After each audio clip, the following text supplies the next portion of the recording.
guys. Today we're going to look at a very complex study. Not easy to find the win for white here, but it is there somewhere. This pawn is 3 steps away from promoting, and it seems impossible to stop it. But we can win this anyway. In some way we can win this.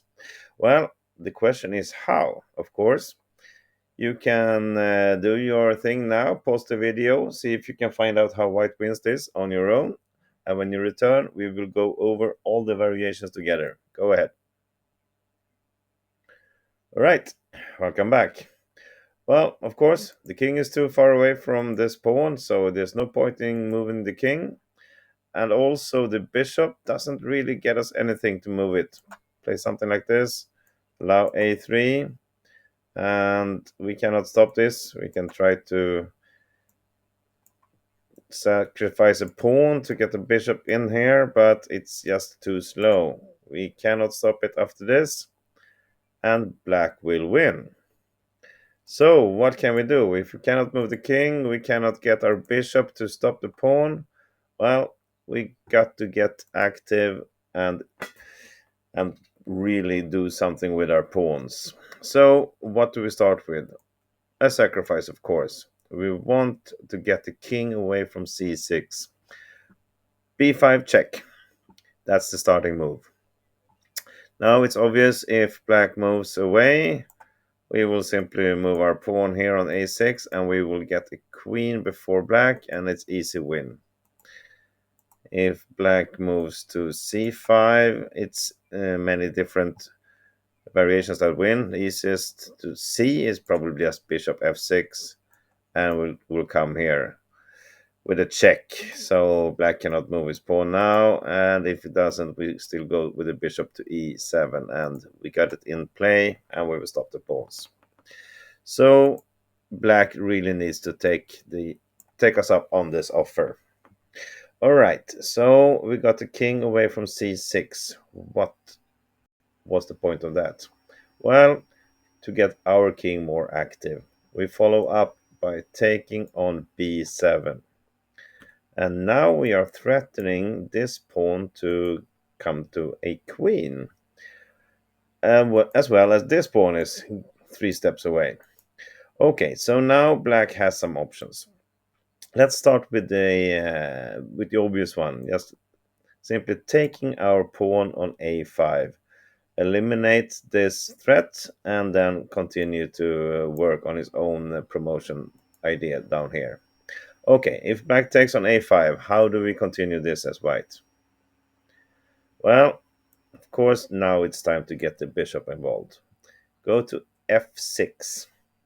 And why not g7? Well, it needs to be on f6, because if black now starts running with his pawn, we want to get it down to d8 with a check to get this tempo move. If black now moves, well, cannot go here, then we can simply go back, check, and then take here, and we will win this with our king and pawns. If it goes down to a4, and it's pretty easy also, bishop b6, we will come to d4 and then stop the pawn. Even though if he tries to sacrifice his pawn, we will simply take it and then put the bishop on d4 on the next move. So from here, black will play the king to b5. It's more active, and it can go to several places to protect his pawns. We continue with the bishop to b6 anyway, threatening to take here. The same here, it doesn't help to sacrifice this pawn. We take it, and then we actually block all the squares here, so the king cannot stop us from coming to d4 anyway. And what if black goes to c4 then, to protect this pawn and really making the plan to get this down to a1. This is a very interesting position. White wins here, but how? I think you can pause the video again and see if you can find it on your own. Okay, here we go. We want to get our king more active again. So it's a beautiful winning move, King C6. We are building a web of threats here. We don't care about this pawn, we want him checkmated. So if black now goes to a2 with the pawn, it's obvious we cannot stop it from becoming a queen. But we will play bishop a5, threatening checkmate. Look at this. So beautiful. So of course, if black gets his queen, you're welcome. You're checkmated. And if he tries to sacrifice his pawn here again to get a square for his king, well, then we will simply take it with a tempo move. It's a check. And then move our bishop to c3. And then we will stop the pawn. So after bishop a5, there's really nothing black can do. It's we're going to checkmate him or get the bishop to c3. Moving back. That was the variations that started with black taking the pawn on a5. Now let's look at versus our move. So we cannot take on a5 because of all the variations we just saw.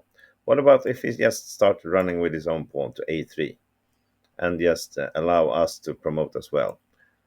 Then it will be like this. We allow black to promote. We will promote ourselves. And you see, we have the material advantage here. We have the bishop and one more pawn. And this would actually be enough for winning. So black cannot do some simple move like this. We can start checking on a6 and get a queen involved. And this is, I'm not going to go through all the variations, but the material advantage will make this a win for white, for sure. And if black tries something like queen h1, check, that's interesting. Now we cannot go to b8, because we will lose our bishop with a check. And with that bishop gone, we lose our advantage, and we can simply just say hello to losing this. Actually, black has some options on checking, and actually this will be a win for black in the end. I'm not going to go through that. It's obvious that king b8 is a very big mistake. Instead, we go back to a7 here with the check. A queen exchange will win this for us. This bishop will be take a few moves, but then it's out and it will win. And if black tries to check again, get some sort of draw by repetition, we don't go back to b7. Now we go to b8, and there are no more checks. It will be forced to exchange or let our queen out, and we will win this. So last and final variation. From here we take. He cannot run his pawn, and he cannot take this. But there's another smart defense for black actually. He can make this middle move d3. He will then sacrifice his pawn already now, and I will show you why it's smart. Because, of course, we cannot ignore it. We cannot play something like this. He will take here and then get a queen, and then he will surely win this. So we have to do something about it. But if we take this one, now that will be a draw because of a3. The same variation as before, but there's a very big difference. I will show you. Get the queen each. He will start again with a check. We go to a7 to get out. But now, with this pawn out of the way, there's a check on g1. And of course, if he goes to b7, it will be a repetition here. And if we in this check go to b8, black has a check here. And it will be a repetition. He will have to go to b7 or a7, and then the queen will go back to g2 in this case. Or actually, he can also check here on h2, which will then be forcing us to give up our bishop. So that's not good. We're going to lose that. And if we go here, then there's no check. We can put in between, but black will simply go back to g1, and it's going to be a draw by repetition like this. So I hope you are following me now. I know I'm pretty quick, but you can pause and watch it again if you need to. So after d3, we cannot take it. Also, we cannot play c3, because now black can take here. And with all these variation I showed you before, with the bishop coming like this, ending up on d5, it's all blocked now. We block it ourselves with c3. So this is winning clearly for black, because we cannot stop this pawn. So instead, after the move d3, we are forced to sacrifice our pawn on c4. And this is beautiful. Let's have a look here. Okay, what happens? You can either take this pawn or this pawn. Let's start with takes on a5. What happens then? Now again, all these diagonals are clear, so we go to f6. We are planning to go to d8 here with a check. The pawn moves. We have a check. Now we are blocking, so we cannot go to b5. Maybe it's forced to b4. Check. If it takes, well, then it's a bishop down. That's not winning. And if we goes here, we simply take the pawn and run here. So it's easy win if it takes on a5. What if it takes on c4? Now, again, we start raising the a pawns like this. And the difference is, of course, that we will promote first. And he cannot do anything with this. He will lose it, and it's an easy win for white. I think that was all the variations. There are many side variations also, but you get the big picture. And we really need to do some smart moves here with our pawns, and look out for black's smart d3 move here, which could be horrible if we make it wrong.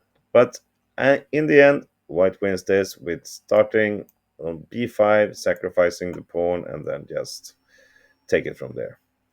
Thank you everybody for seeing this video. I hope you enjoyed it. Have a great day. Bye bye.